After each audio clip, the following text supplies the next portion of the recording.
welcome to another edition of Connecting the Dots. Connecting the Dots really is founded on how do we make sure that we know about those solutions that are out there and that, man, to really move the needles in our community. Today, we're going to be talking about a conversation that I'm certain you've heard in so many different forums about hidden talent, justice involved. How do we do that? How do we connect the dots there? Well, you get it. We have the greatest conversationalist about this today, and that's none other than Robert Melgard. He is Cornerstone Consulting. He's the founder, and he has found the secret sauce and magic. And collectively, we're going to talk about how, if you've not gone down that path already, how you can go down that path, and we can even help you. So, Robert, for starters, if you would, give us a little bit of your background and about this whole notion of starting your organization and what you desire to do with the work that you have either already started or have on your agenda for the future. Thank you, Dr. Moore, for having me. Happy to be here and share some of my insight. A little bit about my background. I'm about 19 years in correctional education. I've done everything from a CTE teacher to a coordinator to administrator. Background in the trade, so I'm a fourth generation brick mason as well. So I kind of come from the trade to bring a different perspective to the way I think about things, the way I see projects. I kind of tackle it from a different angle. But I did start my consulting business here this year, and just hoping as a dream, like one day maybe I'll do a little something outside of what I've been doing or expand from a statewide level to a national level because, justice involved individuals and justice reform, correctional education is a hot topic right now. So we're looking at expanding on that, sharing some of my knowledge and skill base with others who are interested in starting programs and identifying talent hidden within correctional institutions because there's so much talent out there. And just collaborating with the network I've built over the years of folks inside correctional education, outside correctional education, and public education, and just trying to share some of the knowledge I have. And I'm really passionate about the work that I do. And I'm hoping we can expand that and provide opportunities for others.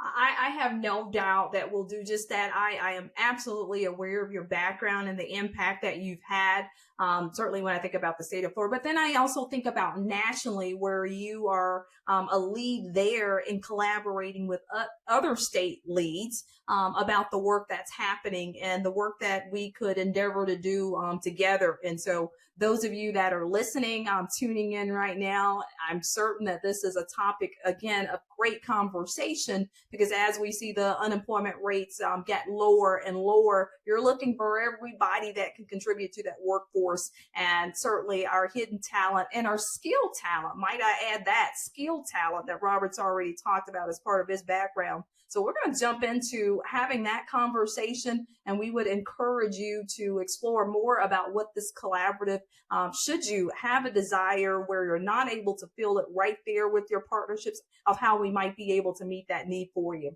So, Robert, when we think about, justice involved hidden talent, and over time, we've seen that name change with so many different variations, but just to level set with our audience, how would you define justice involved hidden talent and kind of what unique skills or attributes do these individuals bring to the workforce?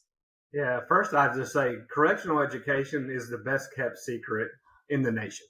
I mean, when you're talking about identifying talent, it's probably the last place an individual, an employer, an organization looks or thinks about. But if they only saw what we see day in and day out behind those fences, you would be blown away. The skills some of these individuals have that are unique to their situation, I would say resilience, adaptability. Adaptability is huge. They're natural problem solvers. I've seen, you wouldn't believe some of the things that I've learned from being inside correctional education programs that they have. I talked about the way I look at things. They have a whole nother way of looking at things and explaining and solving problems. Super motivated and determined. These individuals, they want to be successful. They want to change their life. They're hungry for education. They're hungry to prove themselves. And then they also can bring unique insights, cultural competence to an organization in diversity. So all of these are something that's unique to the workforce. And I know a lot of times organizations are just looking to fill positions, But giving these guys the opportunity, they have proven to be some of the most loyal and motivated, talented individuals, and they can really bring a lot to the table. Any employer will be happy to have most of these students that we see. You are exactly right, because listeners, if you've never, and I know all of us have attended different types of commencements, but if you've never been behind the walls and attended one of these commencement ceremonies, you are missing a treat, because as Robert mentioned, just the resilience, just the desire to succeed, just the whole idea of having a second chance means so much.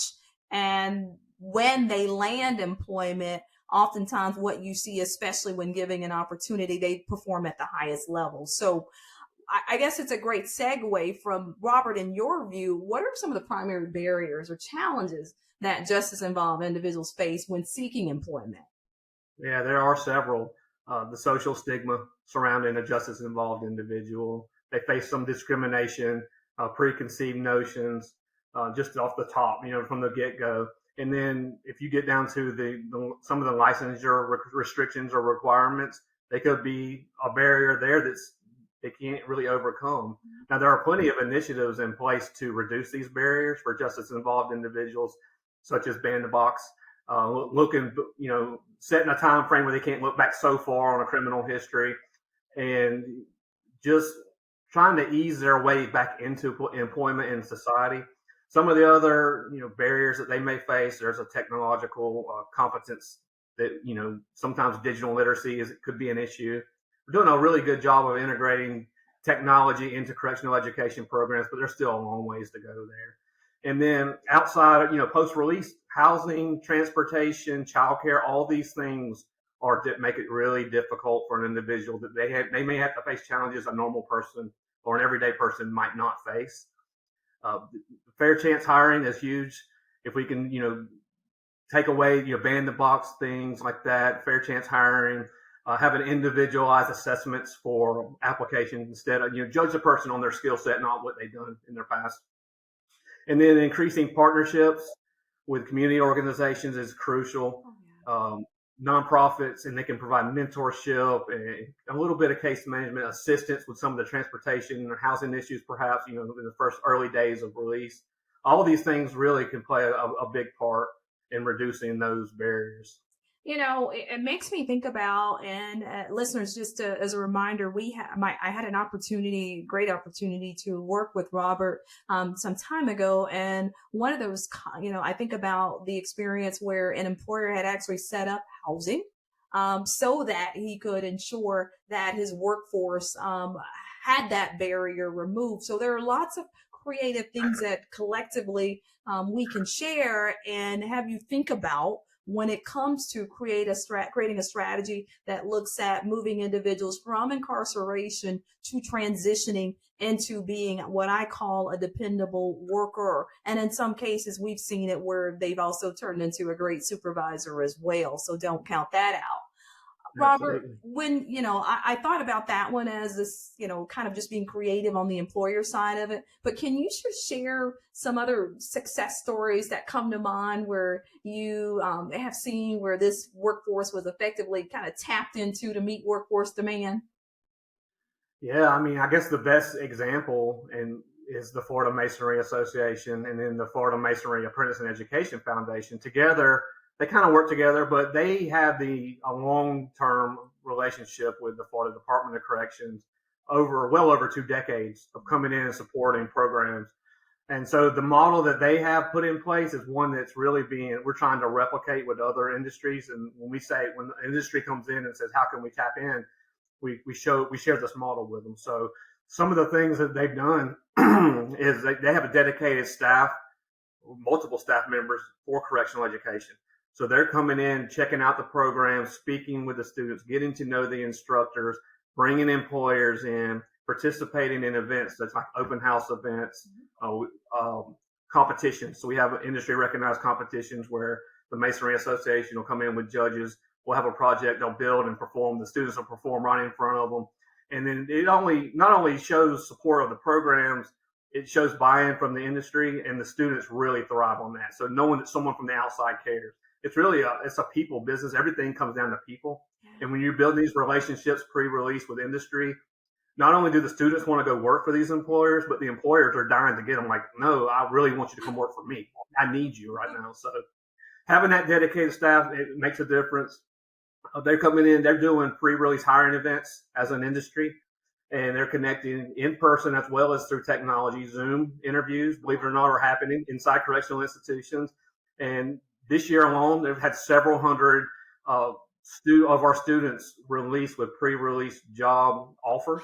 Yeah. And I think last year we had almost 1,000 just from masonry, Oh my the gosh. masonry association, not counting other industries. So we're on pace to do about that same number again this year. We have a community transition team that assist in those hiring events, those job fairs, and really it's just that association has done so much. They bought in and they've built relationships over time, and they're happy to share with any other organization or industry to tap into our talent pool. Because before, when we were begging folks to come in and say, look at what we have, look what we're training, look at the skills of our students, now they're like, we've heard about this. How do we come in and participate? It's really exciting time. That's why, again, listeners, when I think about this, a whole episode here about connecting the dots and others that you'll hear throughout that will be published, the idea of figuring out what resources need to be connected with other resources, such as in this case, it's a collaboration with the association. There's so many ways that it can be tackled and tackled successfully. And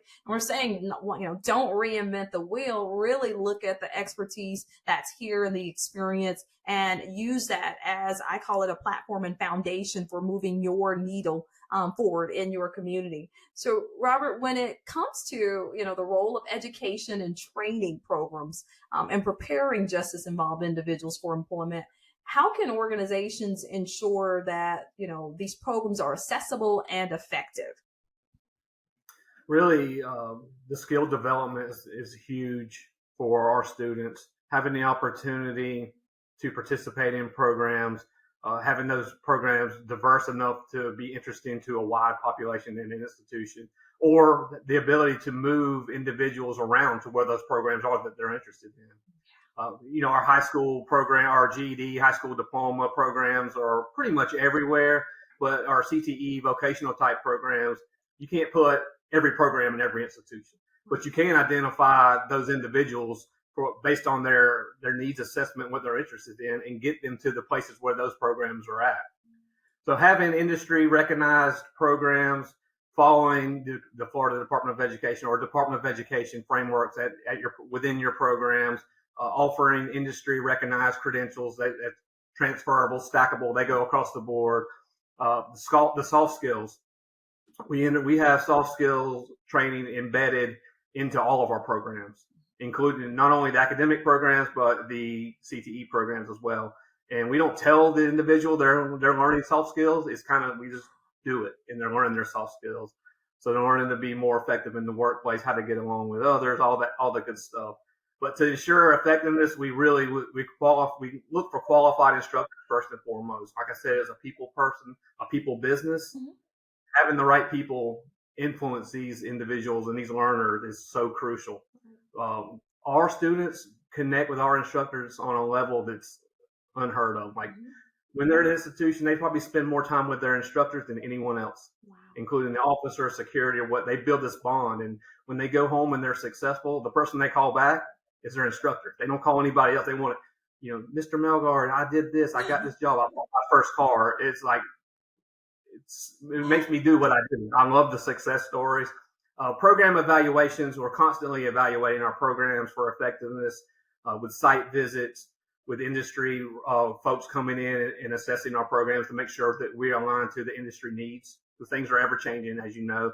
And then also our advisory committees and our advisory boards, they really lead our programs to ensure effectiveness and to make sure that we're offering the right training to the right people and that there's employment outcomes on the other side of it.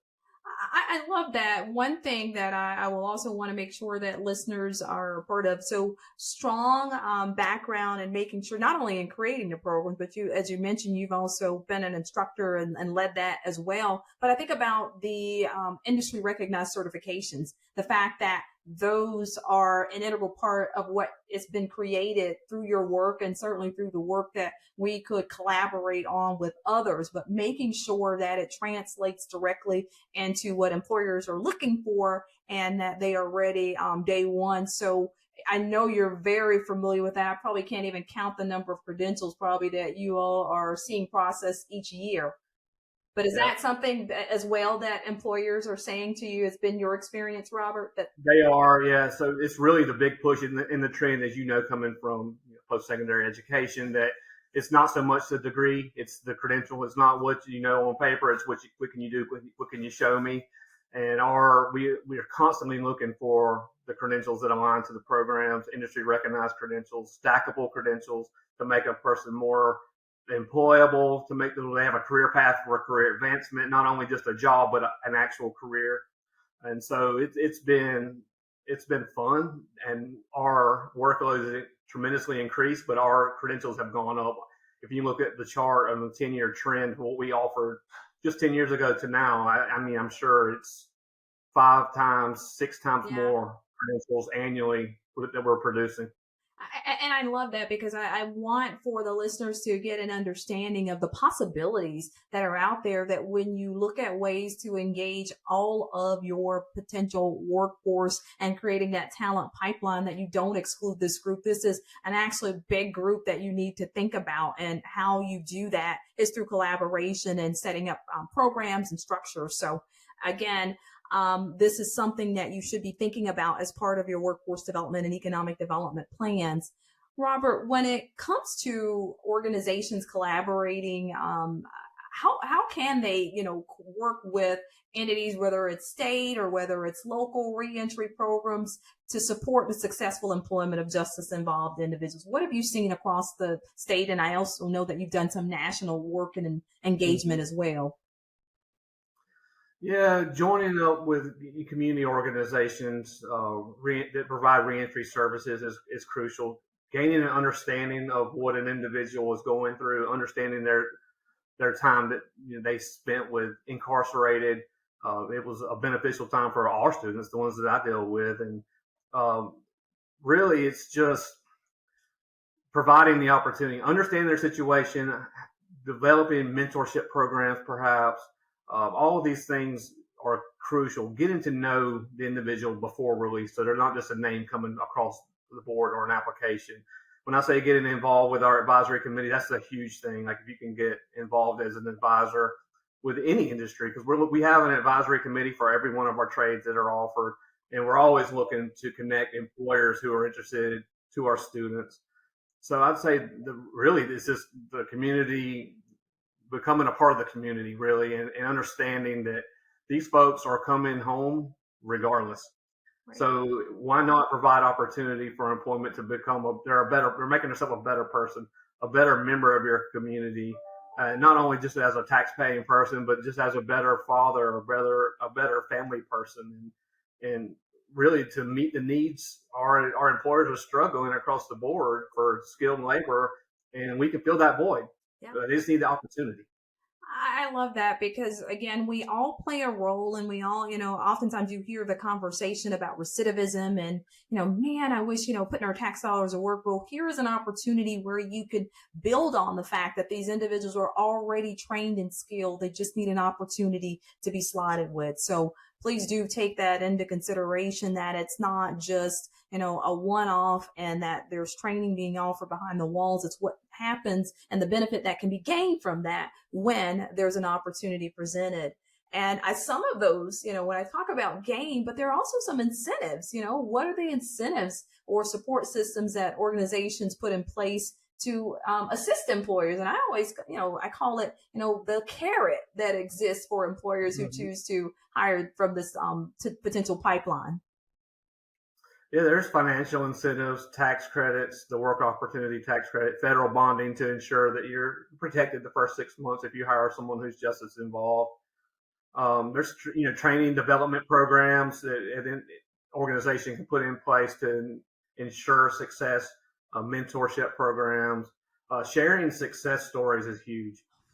They're out there everywhere, and the more that we raise public awareness of these folks becoming successful, for every one we hear about, there's hundreds more that are doing the same thing. We just don't know about it. So we kind of go back to an earlier question to relieve some of the stigma around hiring justice involved individuals. and is creating clear pathways. It's huge for everybody to know that what they're getting into, they're hiring at this level, but they can take it to the next level too. So those are some of the incentives that you can have as an organization personally, and then that's some of the, you can also have incentives for your staff as you're bringing them on board, your employees, so that they know that there is a pathway to success, and that if you provide those programs for support, that they can be very, very successful.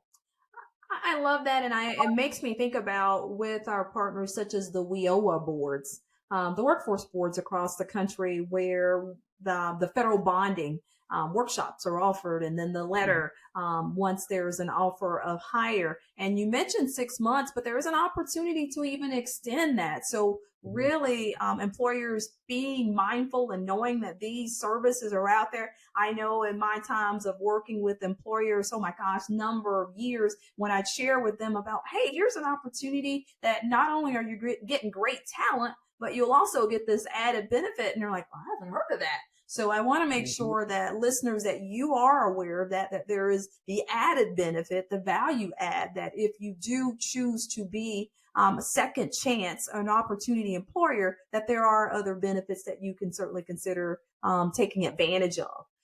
Robert, when it comes to this whole idea of measuring success and impact, from the initiatives, because there's always, there's a question, well, if you invest here, what can you expect on the back end of this? We've talked about employment and, being one of those indicators, but are there other indicators that come to mind when you think about the justice involved population?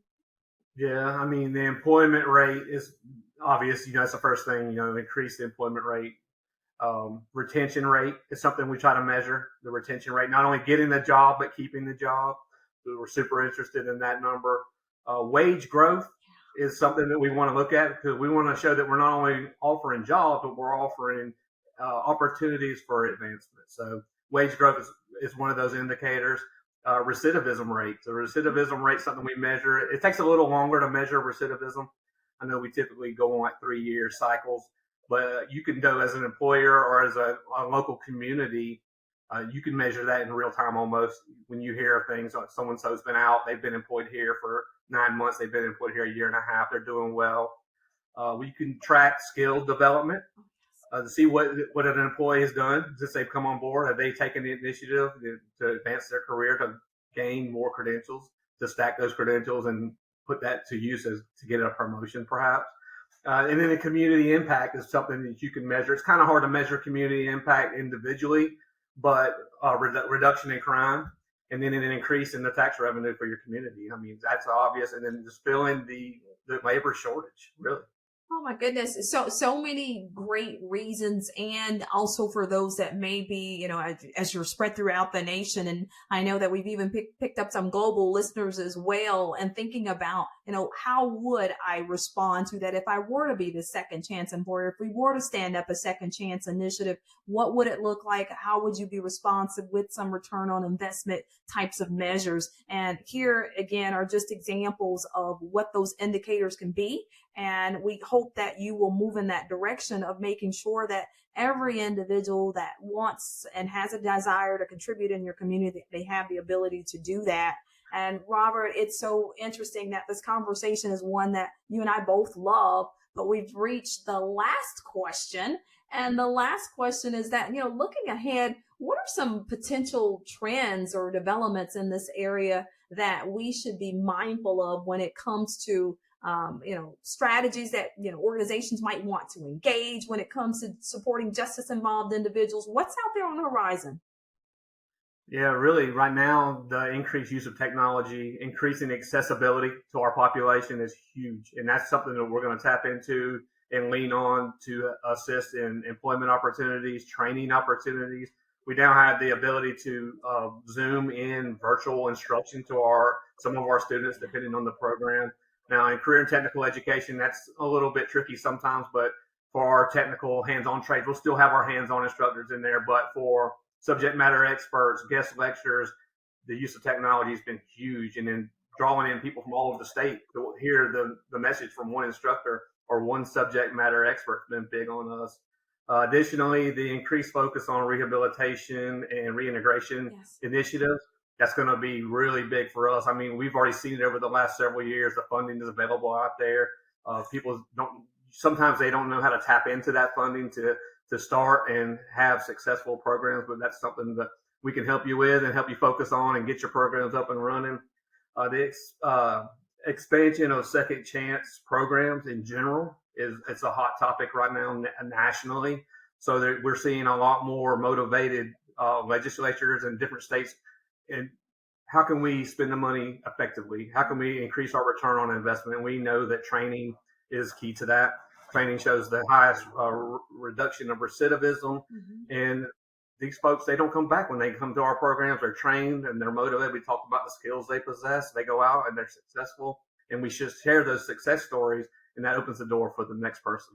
I love that. And lastly, I think it's just diversity and inclusion initiatives that are coming up along. So our population falls right into that, underserved population, and just really they're just looking for an opportunity. And we're hoping by having events like this, having podcasts, and spreading the message that folks will be more open to hiring our population because they're just as skilled, if not more skilled than others. You are so true, because as you're talking about things on the horizon, I'm thinking about not only opportunities, whether you're state or county or, community organizations that are thinking about how do we connect the dots in our community? Wow, we'd love to continue this conversation and hear more. Well, there are opportunities for braided funding. I know, Robert, you and I have had the opportunity where we've looked at, one investment from one organization, and then we found an opportunity to have other dollars come in from another source to create really strong programs, whether it was apprenticeships or pre-apprenticeship programs, and then looking at the traditional funding that was being provided by a state agency of sorts. So there are so many different ways that you can look at it. The other piece of this is that when we take on models that are aggressive and that point to a lot of the things that Robert's talked about, these individuals won't have to recidivate because they'll be making more than you.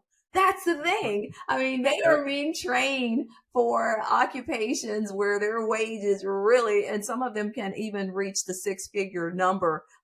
When you think about plumbers and all of that, all electricians and things. I mean, think about it. You have an opportunity to really change the course of not only the individual, but their families and also even your community. So, Robert, I mean, I'm excited and fired up about the possibilities of what we see out there and how we can look at the landscape of not only a state, but really a nation, and how we, through the work that we've done and the experiences that we've shared, can look at changing that narrative and honestly connecting the dots. And with that, listeners, I want to thank you for tuning in to the Connecting the Dots episode.